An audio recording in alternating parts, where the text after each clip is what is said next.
کتنے خوش نصیب لوگ ہیں جن کے دن کا آغاز نماز فجر سے ہوتا ہے اور سونے سے پہلے بھی وہ سجدہ ریز ہو کے اللہ کی نعمتوں کا شکرانہ ادا کرتے ہیں، اور جو دن خیریت سے گزرا اور عافیت کی گود میں نیند لینے کے لیے بڑھ رہے ہیں تو وہ شکرانے کا سجدہ کر رہے ہیں کہ مالک تیری توفیق سے مجھے خیریت سے یہ دن گزارنا نصیب ہوا۔ ہمارے بزرگ فرمایا کرتے تھے سونے سے پہلے 5 انگلیاں بھی گن لیا کرو، 5 نمازیں بھی گن لیا کرو۔ اگر 5 نمازیں پوری ہیں تو اللہ کا شکر ادا کیا کرو کہ تمہیں توفیق اس نے عطا کی۔ اللہ اکبر۔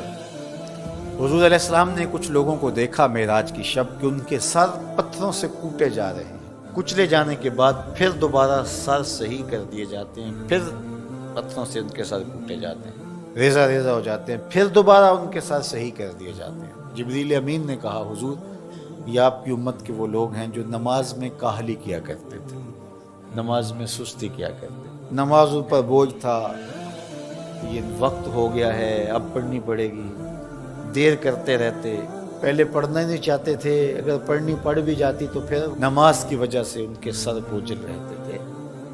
آج ان کے وہ سر کوٹے جائیں گے۔ نوجوانوں بالخصوص میں آپ سے مخاطب ہوں،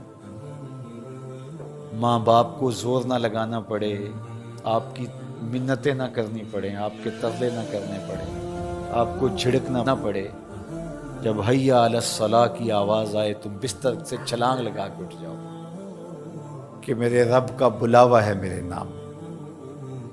میسج ہے طلباء سے کہوں گا کہ استاد کو بیدار نہ کرنا پڑے تمہیں، جب اذان کی صدا آئے تو خود اٹھ کر کے مصلی پہ آ کے بیٹھ جاؤ کہ میرے رب کا بلاوا میرے نام آیا۔ اپنے ہم عمر لوگوں سے کہوں گا طبیعت کی کمزوریوں کے باوجود رب کے بلاوے پہ مصلی پہ بیٹھ جاؤ۔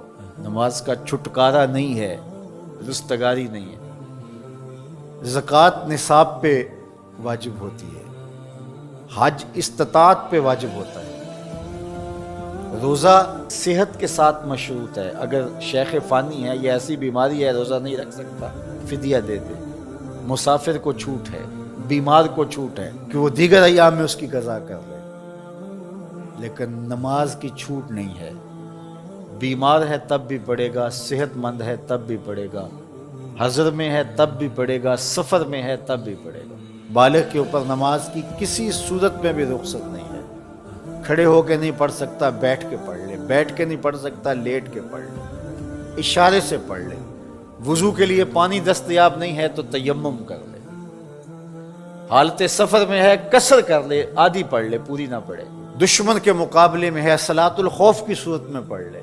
یہ نماز کا مسئلہ ہے، اتنی اہم نماز ہے۔ تو جن کے سر بوجھل رہے نماز سے، سردیوں میں ہوتا ہے اوپر نیچے نمازیں آ رہی ہوتی ہیں، ابھی عصر پڑھ کے گھر پہنچے تو پھر مغرب کی آ گئی، مغرب گھر کے پہنچے تو پھر عشاء کی آ گئی، تو کئی لوگ کہتے ہیں اے تو مولویاں نے آت چکی ہے، ابھی تو پڑھ کے آئے ہیں۔ تو کیوں شوق نہیں ہے تمہیں؟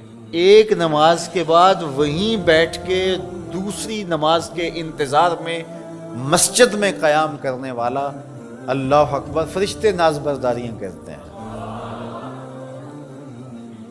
مسجد میں صحابہ بیٹھ جاتے ہیں، ایک نماز پڑھی اب دوسری پڑھ کے جائیں گے، دوسری پڑھی تو اب تیسری پڑھ کے جائیں گے، اور جب نماز کا وقت آتا تو وہ انتظار کرتے کہ ابھی تک اذان نہیں ہوئی، اور حضور جب حضرت بلال حبشی رضی اللہ تعالی عنہ کو اذان کے لیے کہتے تو کہتے ارحنا یا بلال، بلال اٹھو ہمارے دل کو راحت پہنچاؤ۔